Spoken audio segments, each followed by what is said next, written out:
Hello, hi, नमस्ते, welcome back to my channel again. और आप सभी का बहुत बहुत स्वागत है मेरे यूट्यूब चैनल साइको सूत्रा पर, जहाँ पे हम साइकोलॉजी के बहुत सारे सब्जेक्ट मैटर्स, बहुत सारे टॉपिक्स कवर करते हैं, हम पढ़ाई करते हैं विदाउट एनी फर्दर डिले। चलिए स्टार्ट करते हैं। आज का हमारा जो प्लेलिस्ट चल रहा है वो है हेल्थ साइकोलॉजी, जिसके अंदर हम पढ़ने वाले हैं factors predicting adherence and improving adherence. कैसे हम एक हेल्थ रिलेटेड बिहेवियर को हम बढ़ा सकते हैं, अधेरेंस को बढ़ा सकते हैं। चलिए विदाउट एनी फर्दर डिले किसी बकवास की स्टार्ट करते हैं। आज का वीडियो बहुत ही शॉर्ट एंड क्रिस्प होने वाला है। So here I am providing you my handwritten notes. पहला फैक्टर है पर्सनल फैक्टर। पर्सनल फैक्टर कैसे इम्पैक्ट करता है अधेरेंस को, आइए देखते हैं। Health literacy, motivation, mental health, lifestyle and socio economic status. फिर हेल्थ लिटरेसी में क्या है, patients with a better understanding of their condition. अगर हमें हमारी बीमारी के बारे में, हमारी कंडीशन के बारे में पता है अच्छे से, तभी हम उसका ट्रीटमेंट अच्छे से लेंगे ना। So awareness matter. अगर हमें पता है, फॉर एग्जांपल किसी इंसान को कैंसर है और उसको कैंसर की सिवियरिटी के बारे में पता है, तभी वो उस चीज़ को सीरियस लेगा, मोटिवेट रहेगा। Next is motivation. Individual believe about the necessity and the benefits of treatment influence adherence. तभी वो इंडल्ज होगा कि हाँ, मुझे कैंसर का इलाज कराना है। खुद की मेंटल हेल्थ पे ध्यान देगा कि हमें स्ट्रेस नहीं लेना है, लाइफ स्टाइल बदलेगा। जितना भी वो फॉरगेटफुलनेस होता था, बिजी स्केड्यूल रहता था, उस वो उल्टा करेगा और एक्सरसाइज में इंडल्ज होगा। हेल्थ रिलेटेड बिहेवियर्स में इंडल्ज होगा।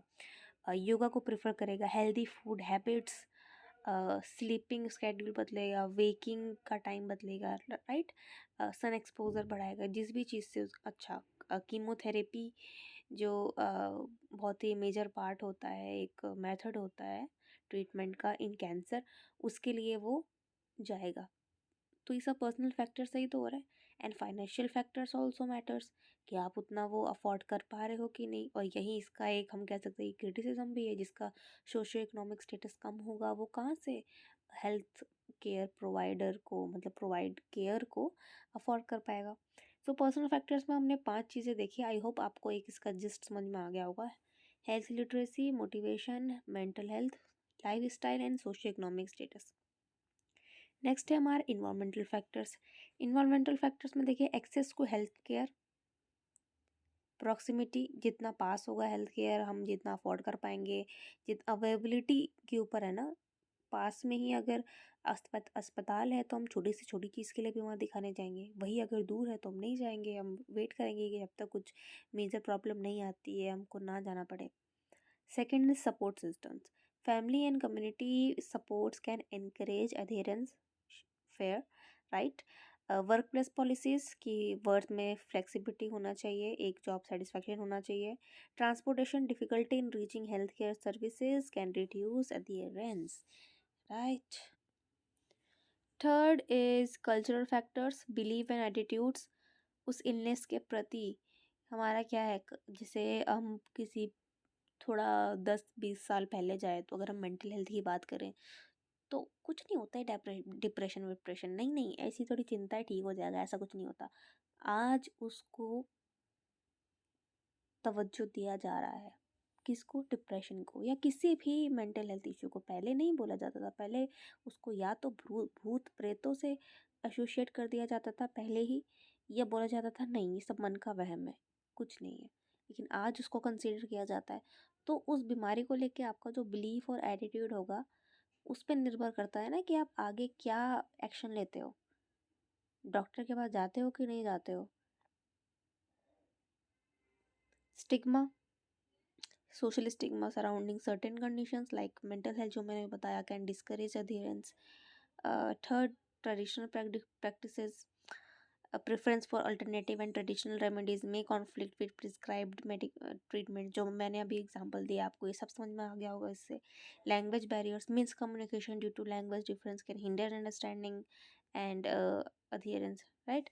कि आपने ना नॉर्थ इंडिया में किसी साउथ इंडियन डॉक्टर को बैठा रखा है, तो वो नॉलेज है उसके पास, लेकिन वो कम्युनिकेट नहीं कर पा रहा है, तो कल्चरल डिफरेंस भी बहुत मैटर करता है। Fourth one is practitioners related factor, that is communication skills, clear empathetic communication होना चाहिए कि आपके पेशेंट को आपकी बात समझ में आए सरल भाषा में। अगर वो हिंदी प्रेफर कर रहा है तो आप हिंदी में बात करें, इंग्लिश प्रेफर कर रहा है तो इंग्लिश में बात करें। ट्रीटमेंट कॉम्प्लेक्सिटी ईजी होना चाहिए।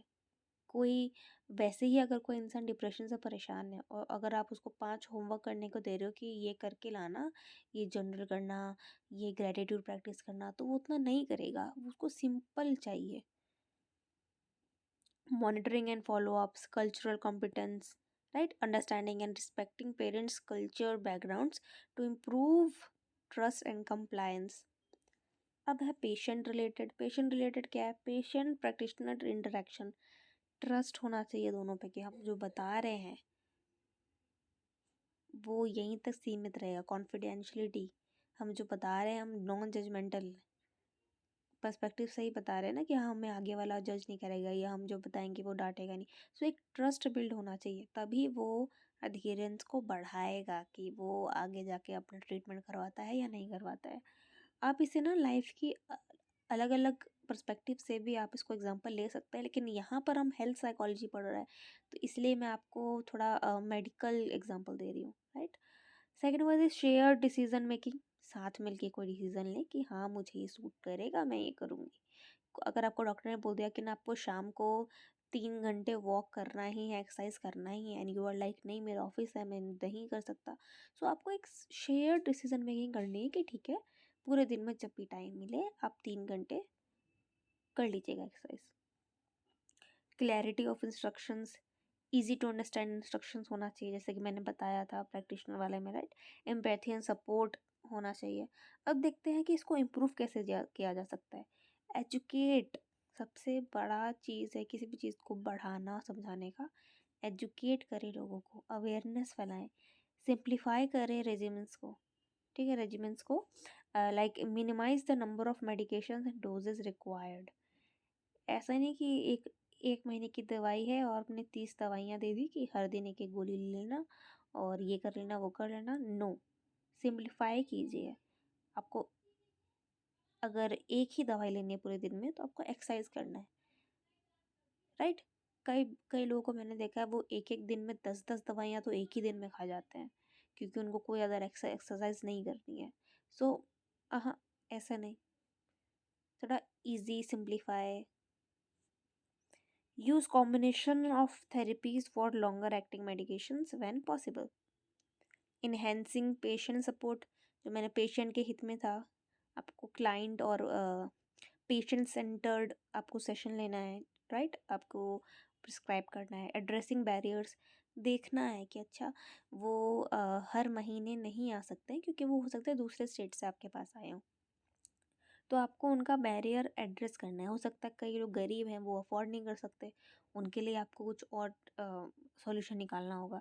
Building a therapeutic relationship, foster open communication and share decision making and tailor treatment plans to align with the patients values and preference. ये काफ़ी ईजी टॉपिक्स हैं। अब यही टॉपिक्स ना काफ़ी टीचर्स एक एक घंटे तक पूरा फैला देते हैं जो कि ज़रूरत नहीं है।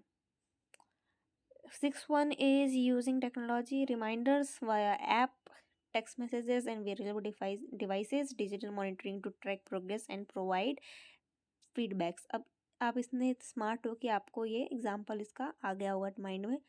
आजकल डिजिटल वॉच आ रही है, आपने इसने स्टेप्स किए और ड्रिंक वाटर का रिमाइंडर आता है, ईट हेल्दी का रिमाइंडर आता है, sleep this time, bed time, right, इसका रिमाइंडर आता है।